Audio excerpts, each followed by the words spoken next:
Afternoon, everyone. Donald Trump has made clear that he and the Republican Party don't give a damn about the personal finances of the American people. It's an extraordinary admission. But the reality of the Trump presidency and Republican control of the House and the Senate has regularly made that very point. Because under the presidency of Donald Trump and Republican control in Congress, the economy is a disaster. Costs haven't gone down, costs have gone up, and it's a direct result of Republican policies. The Trump tariffs have increased costs on everyday Americans by thousands of dollars per year. At the same period of time, Donald Trump's reckless and costly war of choice, where billions of taxpayer dollars are being wasted, has resulted in life becoming more expensive for the American people, particularly as it relates to the dramatic increase in gas prices. In the Trump Republican economy, inflation is at a 3 or 4 year high. The cost of groceries is out of control, gas is out of control, goods are out of control, housing prices are out of control, and the Republican assault on the health care of the American people has ripped away the ability of millions of everyday Americans to be able to go see a doctor when they need one. Donald Trump and Republicans promised to love and cherish Medicaid. They turned around and enacted their one big ugly bill, which is the largest cut to Medicaid in American history. And as a result, hospitals, nursing homes, and community-based health centers closing all across the country, particularly in rural America. The economy is a disaster, and we know why. It's because Donald Trump and Republicans don't give a damn about the personal finances of the American people. Donald Trump said it, and he meant it. Questions?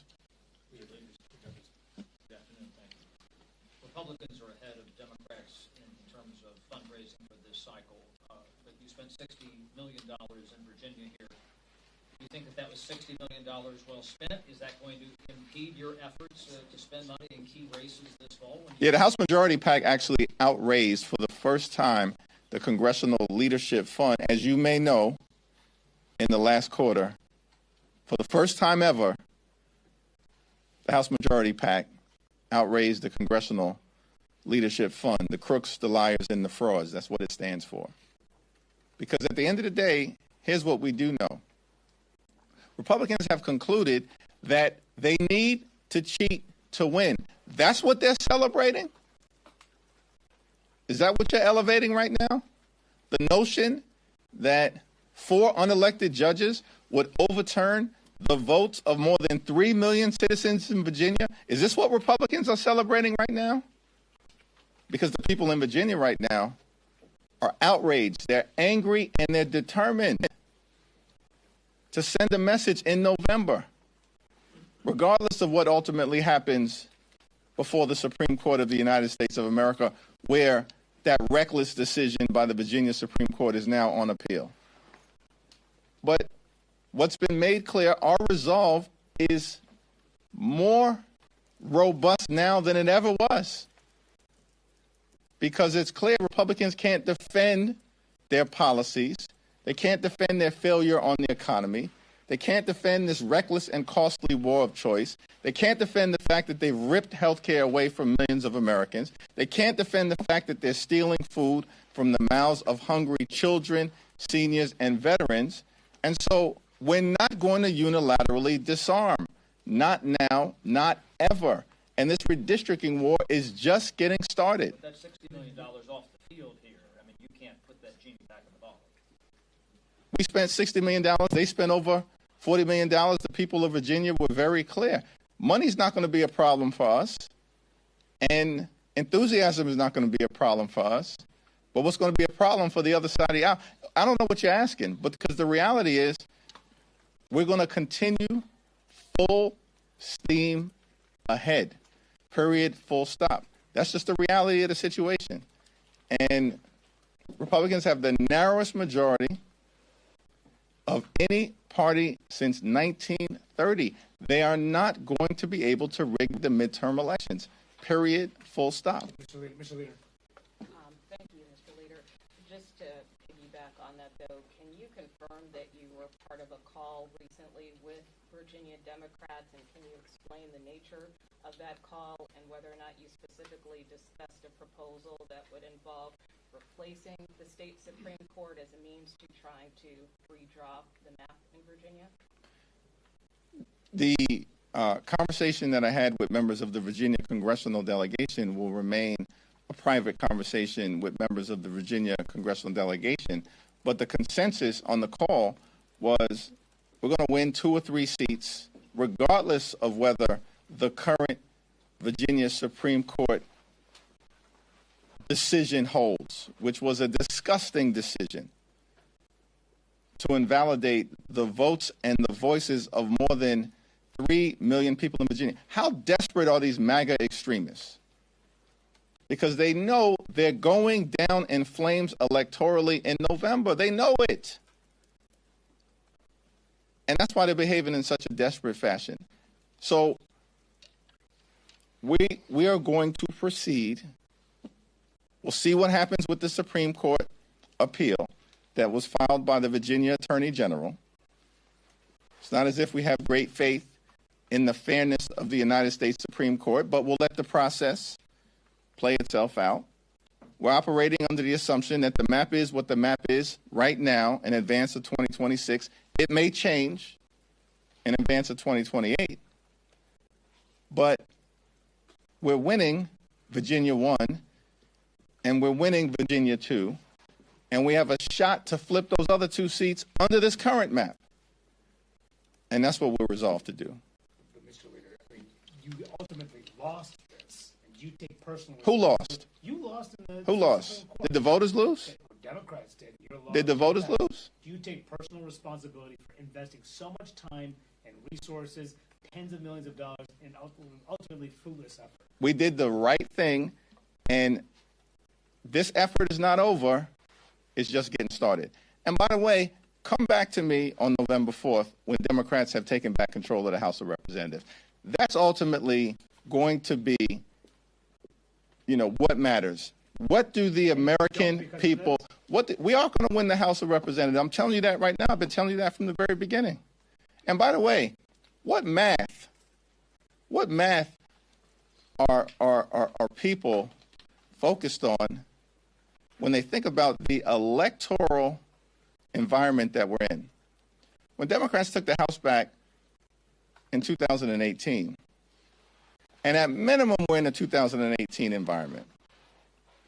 When Democrats took the House back, we had to flip 24 seats in 2018. 24 seats, which people said was impossible to do. We didn't just flip 24 seats in 2018, we flipped 40. And of those 40 seats, 31 were in districts that Donald Trump had just won. In this particular instance, we started out this Congress needing to flip 3. When it's all said and done, Republicans at best will add a handful of gerrymandered seats to that total, when it's all said and done. So I think what that means is that we just have to flip a fraction of the seats that we flipped in 2018. A fraction of the seats that we flipped in 2018, and we're in the majority. And so we're going to proceed full steam ahead everywhere in terms of pushing back against MAGA extremism. And we understand that Republicans, desperate as they are, because they've been a complete and total failure, are going to proceed with diabolical intensity to try to steal the election.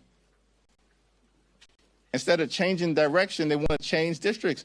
But they can't get anywhere close to 24. They can't even get close to double digits. when it's all said and done. And so Susan Delbene said earlier today, we're going to win back control of the House. And the big fight will be what happens in between 2026 and 2028. Because we know this unprecedented assault on black political representation, the likes of which we have not seen since the Jim Crow era, the ghosts of the Confederacy, has afflicted the United States Supreme Court majority and is invading and haunting the nation right now, and we take that seriously. And we know it's going to continue, which is why Democrats are committed to launching a decisive and overwhelming response in advance of the 2028 election to ensure that it's the American people who are the ones who get to decide who's in the majority in the House, who's in the majority in the Senate, and ultimately in 2028, who gets elected as the next president of the United States of America. Thank you, Mr. Leader. Just two questions if I could. First, your map really has gotten more difficult. Do you see it as just a harder path now to the majority? And second, what's the math as you see it? Excuse me? No, what's the math as you see it so that we understand the same? Well, it just looks like Basis. you're picking up more seats through redistricting. Which But I'm saying, what's the math? Because we started at 3. Where do you think it's at right now? I don't know. You said yourself, not quite double digit. I think that's what people are looking at. A pickup of, net 5 or something, 7, maybe 9. Yeah, so let's give them a net of 3, for instance, because we're going to win 5 seats in California. They'll be fortunate if they win 3 in Texas. They're not defeating Vicente Gonzalez, and they're not defeating Henry Cuellar. In fact, they aren't even contesting the Cuellar seat right now. And we know that it's the Cuellar seat and the Gonzalez seat that are counted amongst the 5. They're not getting 5 out of Texas. They'll be fortunate if they get 3. And because we're going to defeat the current incumbent in Texas 15, right next to Representative Cuellar and Gonzalez, they may only get 2 out of Texas. We're getting 5 out of California. They start down 3. So I ask you, what's the math that you're talking about? Right? When they start down 3. And we're going to win at least 2 seats in Virginia, as I talked about, under this map, if it holds. Don Davis is going to get reelected in North Carolina. We pushed him back substantially in Ohio. And so we're full steam ahead. And maybe we have to flip 5 seats. Maybe we have to flip 6 seats. We'll see where it all lands once all the litigation is over. Do we think we're going to flip more than 6 seats when we've identified 45 that are in play? The answer is unequivocally yes. Of course we are. And then to follow up, are you essentially saying that the redistricting war now shifts to 2028, or are you still eyeing potential redistricting fights in some of the outstanding states? We have ongoing litigation right now in 3 different states, in Virginia, in Florida, which is a blatantly unconstitutional map. And by the way, even by the Republicans' own math, there's no circumstance they're netting 4 seats out of Florida. They know it and we know it. But that map shouldn't even go forward, and we'll see what the Florida Supreme Court does. And we still have ongoing litigation in Wisconsin. Those are the 3 states right now that are unresolved.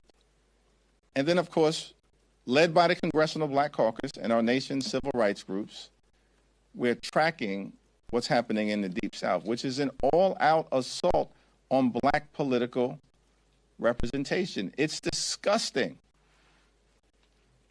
And Republicans are doing it openly, in plain sight, targeting African-American communities. This is who they are. They're not even pretending to try to solve problems on behalf of the American people, because we know they're actively hurting the American people. So what I am saying is, we're winning control of the House of Representatives. That's the reality of the situation. with Donald Trump on the ballot, we won 215 seats. What do you think is going to happen with him not on the ballot and having been a complete and total failure? So the challenge that is in front of us is ensuring that there is a decisive and overwhelming response in advance of 2028.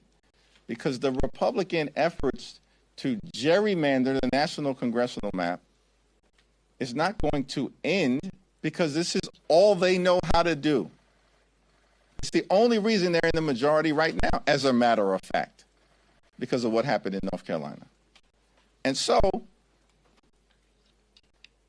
I've been very publicly clear about the fact that in advance of 2028, where we will have additional states that will come online, including but not limited to New York, New Jersey, Colorado, Washington, Oregon, Illinois, and Maryland. That's at least 7 states